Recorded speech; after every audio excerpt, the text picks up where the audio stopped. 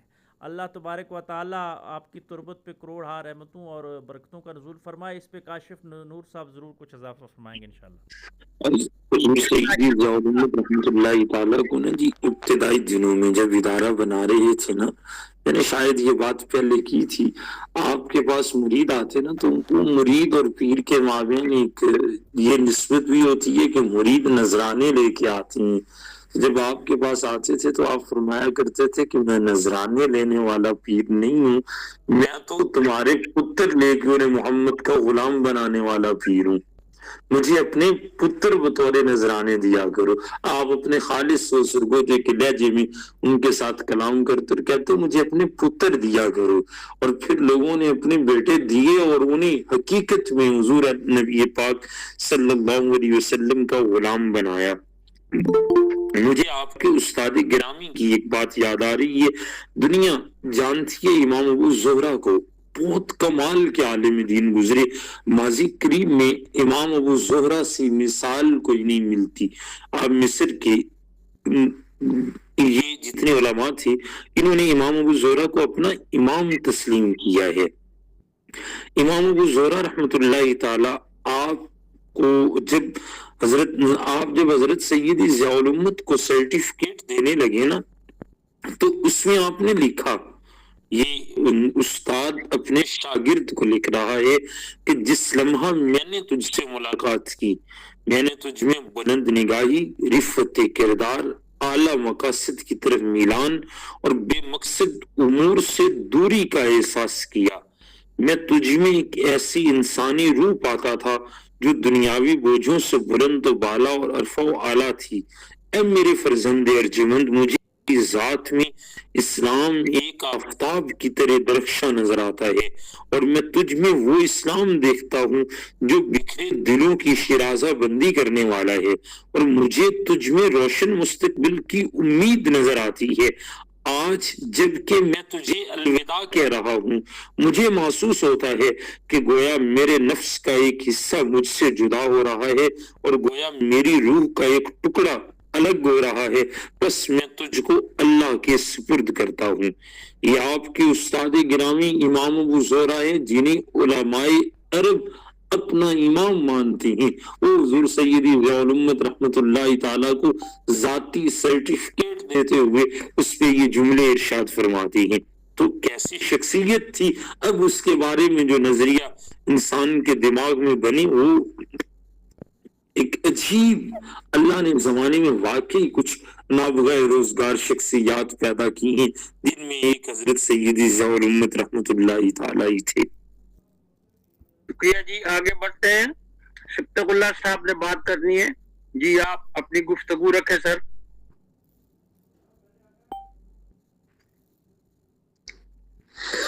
السلام علیکم ورحمۃ اللہ تعالی وبرکاتہ. ماشاءاللہ محترم جناب کاشف نور صاحب نے بڑی پیاری گفتگو فرمائی. جناب پیر محمد کرم شاہ صاحب الازہری رحمہ اللہ تعالی کے متعلق, پیر محمد کرم شاہ صاحب کے اساتذہ میں سے ایک ان کے استاد ہیں حضرت علامہ حافظ غلام محمود پپلانوی صاحب. پپلا میوالی میں آپ کا مزار پرانوار ہے ریل کی پٹری کے ساتھ, اور آپ حضرت کیل عالم سیدنا پیر مہر شاہ صاحب کے مرید تھے حافظ غلام محمود پپلانوی صاحب, اور بہت بڑے عالم گزرے ہیں اور فلکیات میں علم حیات وغیرہ جو فنون ہے اسطرلاب ہے ان میں بڑے ماہر تھے. اور ان کا یہ مشہور ہے کہ وہ دریا سندھ کے ایک کنارے پر کھڑے ہو کر بتا دیتے تھے کہ دوسرا کنارہ اتنے فٹ اور اتنے میٹر دور ہے, اور ان کے سب پوتے ہیں ابھی پروفیسر علامہ ریاض محمود صاحب، وہ خود پیر کرم شاہ صاحب کے شاگرد بھی ہیں، اور ہم ان کی ملاقات کے لیے ایک دفعہ حاضر ہوئے تو وہ بتا رہے تھے کہ وہاں جو گنبد ہے ڈیرہ شریف میں غالباً وہ پیر کرم شاہ صاحب کے والد صاحب کے مزار شریف پر ہے۔ میں خود ابھی تک حاضر نہیں ہوا، لیکن انہوں نے بتایا کہ وہ علامہ غلام محمود پپرانی صاحب نے ادھر کھڑے ہو کر فرمایا کہ یہ جو گنبد کا آخری کونا ہے، جو سرا ہے، وہ زمین سے اتنے فٹ اور اتنے میٹر وغیرہ اونچا ہے، تو پھر لوگوں نے ادھر پیمائش کی چیک کرنے کے لیے، تو بالکل اسی طرح نکلا۔ اور کاشف نور صاحب، یہ بھی آپ سے میں گزارش کروں گا کہ ہم نے تقریباً یہی سنا ہے اور کہیں میں نے پڑھا بھی ہے کہ حضرت علامہ عطا محمد چشتی گولوی بندیالوی یہ بھی پیر کرم شاہ صاحب کے استاد ہیں، اور کسی نے مجھے بتایا کہ بعض لوگ اس کا انکار کرتے ہیں، بے استاد نہیں ہے، لیکن آپ اس پر تحقیق ہوگی، امید ہے آپ کی۔ پیر کرم شاہ صاحب بھی پڑھتے رہے علامہ عطا محمد بندیالوی صاحب سے، تو اللہ تعالیٰ سے دعا ہے کہ اللہ تعالیٰ ہمیں اپنے اسلاف کے نقش قدم پر چلنے کی توفیق عطا فرمائے۔ لیکن ڈیرہ شریف کا جو موجودہ نصاب ہے اس سے مجھے کچھ اختلاف رائے ہے۔ ایک تو وہاں علم میراث جو ہے نا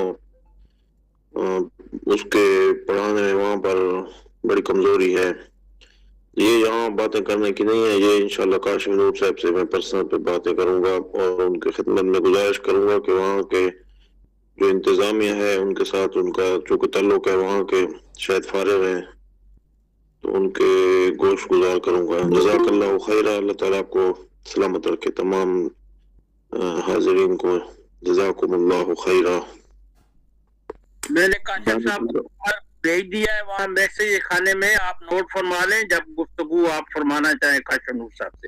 جی کاشف نور صاحب۔ جی میں عرض کر رہا تھا کہ سبحت اللہ صاحب، جیسے آپ کو اختلاف ہے نا نصاب سے، آپ میراث اور چند بڑی باتوں پہ گئے، میں نے تو چند بنیادی چیزوں پہ بھی اختلاف کیا ہے، اور یہ ان کی مہربانی ہے کہ وہ محبت سے سنتی ہیں، کچھ چیزوں کو سیٹل آؤٹ کرنے، نصاب میں تبدیلیاں وقت کے ساتھ ساتھ جیسے ہوتی رہتی ہیں پھر ہو رہی ہیں، انشاءاللہ وہ جلدی ٹھیک ہو جائے گا اللہ نے چاہا تو۔ باقی حضور ضیاء الامت حضور قبلہ عالم مولانا محمد بندیالوی رحمۃ اللہ تعالی آپ کے شاگرد نہیں ہیں، اس حوالے سے ہمیں کوئی معتبر ہمارے پاس نہیں ہے، ایون میں نے پتہ کر رکھا ہوا ہے، یہ ہمارے پاس آئے تھے ابھی، وہ نام بڑا آسان سے صاحبزادہ صاحب ہیں بندیال شریف کے، یہ حضور مولانا عطا محمد بندیالوی صاحب کے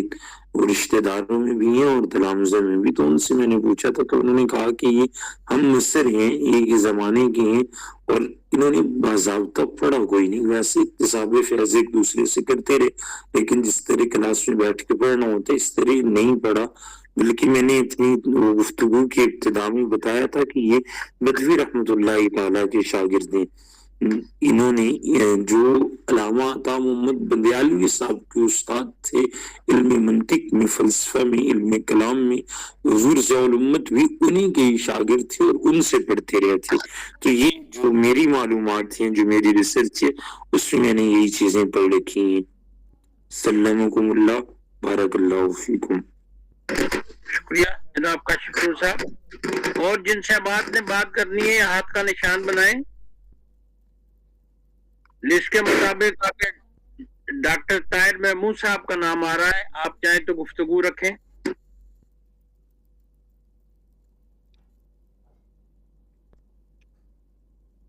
ڈاکٹر طاہر محمود صاحب، آگے نام آ رہا ہے ڈاکٹر محمد فرید خان صاحب کا، آپ اگر گفتگو رکھنا چاہیں، کوئی سوال تبصرہ فرمانا چاہیں۔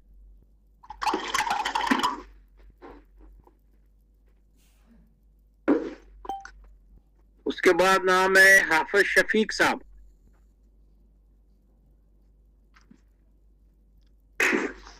السلام علیکم جی. وعلیکم السلام. بہت ہی خوبصورت گفتگو فرمائی کاشف نور صاحب نے, اللہ پاک آپ کو برکت دے. حضور ضیاء الامت رحمۃ اللہ علیہ کی کتب سے جو ہے استفادہ کرتے رہتے ہیں. ضیاء القرآن سے بھی کافی روشنی ملتی ہے, ضیاء النبی سے بھی, اور سنت خیر الانام کا بھی ذکر کیا انہوں نے. تو ہمارے اسلاف کا یہ ایک سرمایہ ہے الحمدللہ. اور آج کی اس نشست میں بہت ساری چیزیں جو ہیں وہ سیکھنے کو ملی ہیں. تصوف کے حوالے سے جو غلط نظریات, اور پھر اس پر کتنی خوبصورتی کے ساتھ حضور ضیاء الامت کا جو مقالہ تھا, آپ کی تحریروں سے جو نتائج اخذ کر کے اور پھر خلاصہ کلام پیش کیا, تو لازمی طور پر اس سے ہمارے باطن کو جو ہے وہ روشنی ملے گی. بارک اللہ فیک. آگے بڑھتے ہیں جی. آگے نام آ رہا ہے لبنہ فروخ صاحبہ کا. آپ اگر گفتگو رکھنا چاہیں. لبنہ فروخ صاحبہ. جی السلام علیکم. جی وعلیکم السلام. جی مجھے اصل میں اس میں کوئی اتنا مطلب ٹاپک پہ میں نے کوئی بات زیادہ سنا بھی نہیں ہے, اور مجھے کچھ اتنی زیادہ نالج بھی نہیں ہے. میں نے کچھ نہیں کہنا. شکریہ. شکریہ جی. آگے نام آ رہا ہے ناہید افشاں صاحبہ کا. آپ اگر کوئی تبصرہ یا گفتگو سوال کرنا چاہیں. السلام علیکم ورحمۃ اللہ. وعلیکم السلام.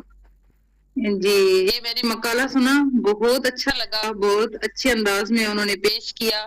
تو ان کی یہ ریسرچ ہے یہ ہمارے لیے مفید ثابت ہوئی ہے. تو ایمان تازہ ہو جاتا ہے اپنے علماء کرام کے بارے میں, مفکرین کے بارے میں جان کے. تو خاص کر نواز شریف صاحب والا واقعہ اور یہ موٹر وے کی جو بنی ہے اس کی تاریخ سن کے, اور کہاں سے یہ اس کا آغاز ہوتا ہے, یہ سن کے ہمیں بہت اچھا لگا. تو ماشاءاللہ ان سے امید ہے کہ آئندہ بھی اسی طرح مفید معلومات ہمارے سامنے لاتے رہیں گے, اور اللہ تعالیٰ ہمارے عمل میں اضافہ کرے اور ان کو جزائے خیر عطا فرمائے. بس میں نے اتنا ہی کہنا. شکریہ جی. آگے نام آ رہا ہے شائستہ زاہد صاحبہ کا. آپ اپنی گفتگو رکھنا چاہیں, کوئی تبصرہ فرمانا چاہیں. شائستہ زاہد صاحبہ.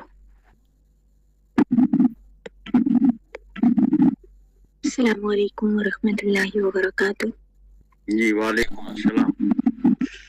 ماشاء اللہ بہت ہی خوبصورت انداز سے ہمیشہ کی طرح کاشف بھائی نے اس خوبصورت گفتگو کو جو ہے وہ ہم تک پہنچایا.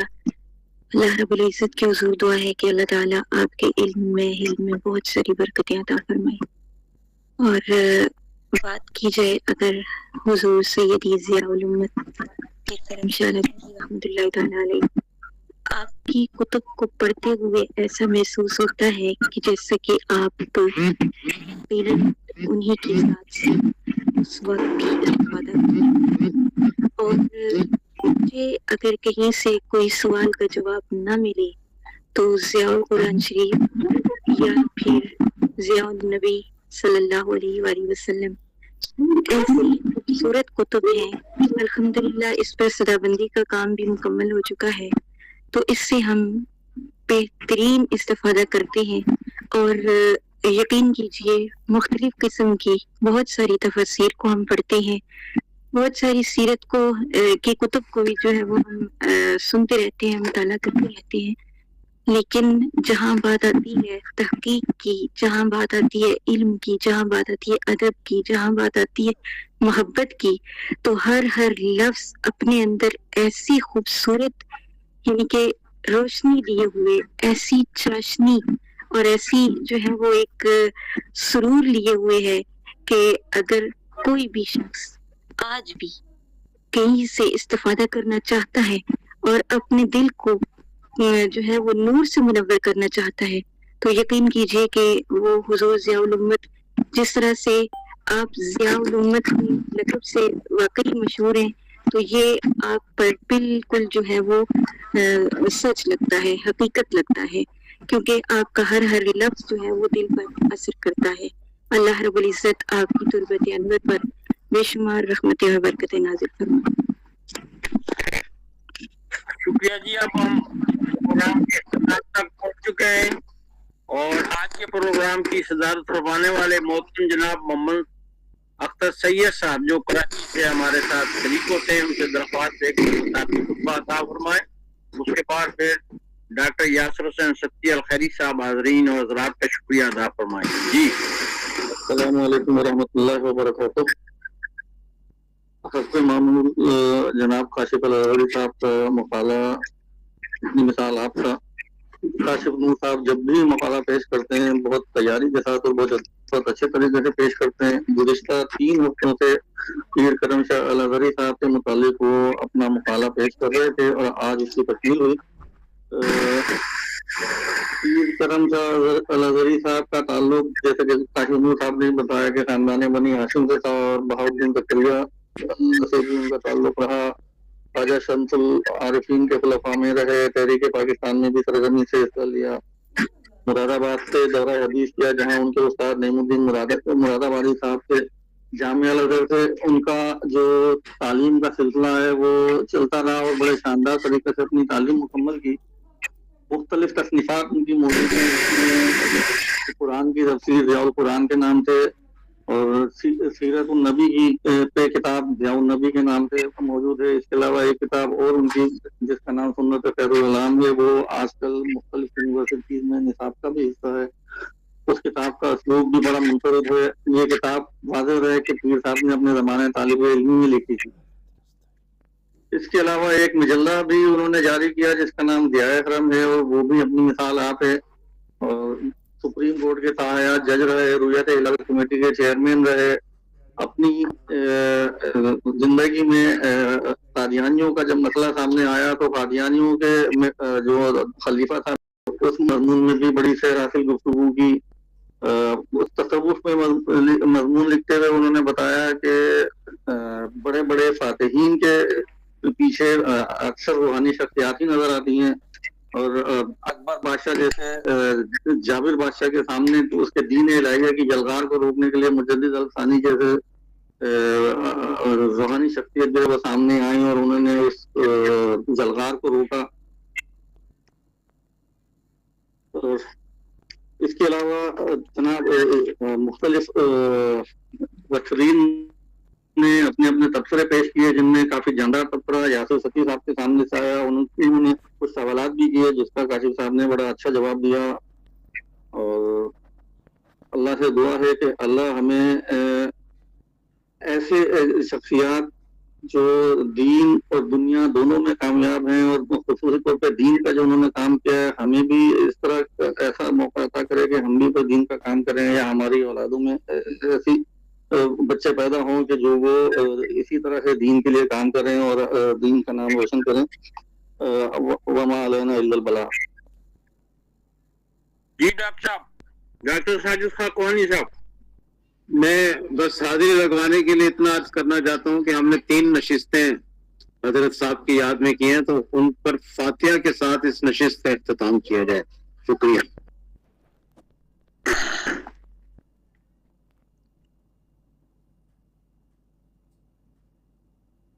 اپنا مائک آن کر لیں میر صاحب. شکریہ. اب میں درخواست کر رہا ہوں ڈاکٹر یاسر حسین ستی الخیری صاحب سے جو ہمارے ذکر و فکر تصوف کے منتظم ہیں کہ وہ پروگرام میں شریک حضرات اور خواتین کا شکریہ ادا فرما دیں. شکریہ چھوٹی سی عرض ہے کہ ایک بختیار احمد صاحب نے سوال کیا ہوا تھا. ابھی 2-3 منٹ ہے, اگر ان کا سوال ہو جائے. ویسے تو ضابطے کے خلاف ہے لیکن آج ٹائم ہے. اور دوسری بات آخر میں کاشف صاحب اسی جواب کے ساتھ چھوٹا سا ایک اور اس کا سوال تھا.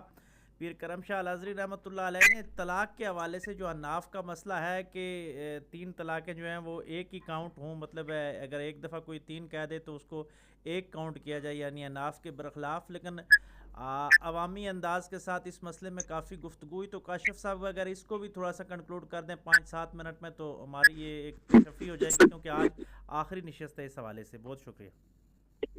حضور آپ نے ایک انتہائی اہم سوال پوچھا ہے حضرت ضیاء الامت کے حوالے سے.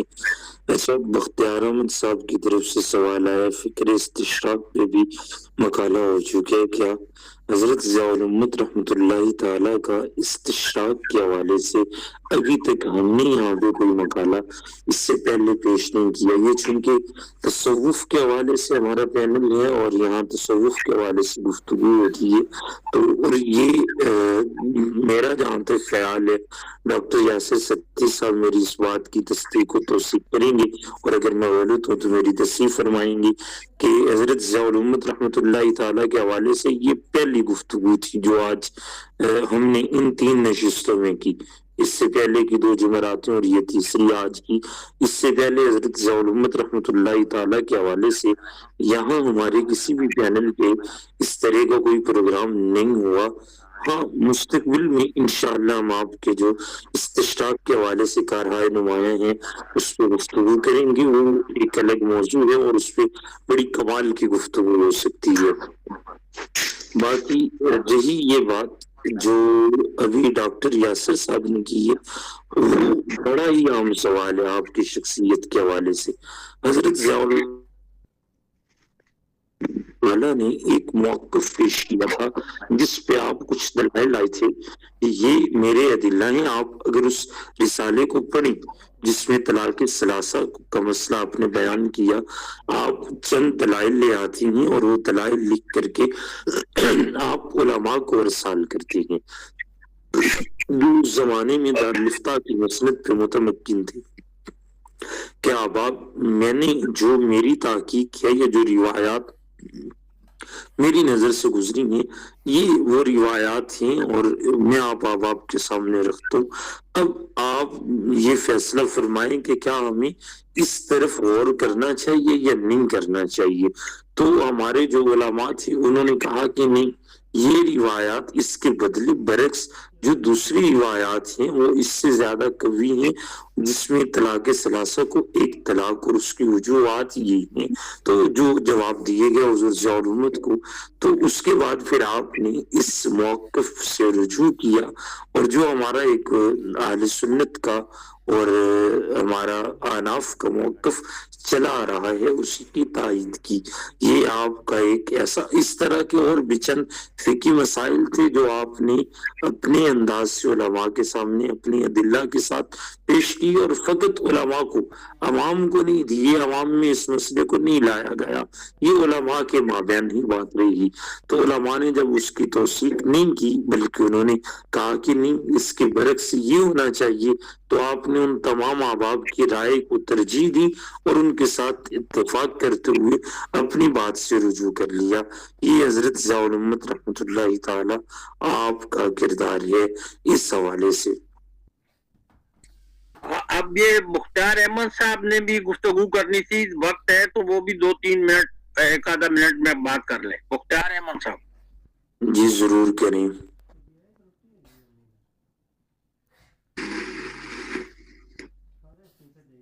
مختار احمد صاحب آپ نے گفتگو کرنی ہے تو اگر صدارتی خطبے کے بعد کسی گفتگو کی کوئی روایت تو نہیں ہے، تو خلافی روایت بات ہے.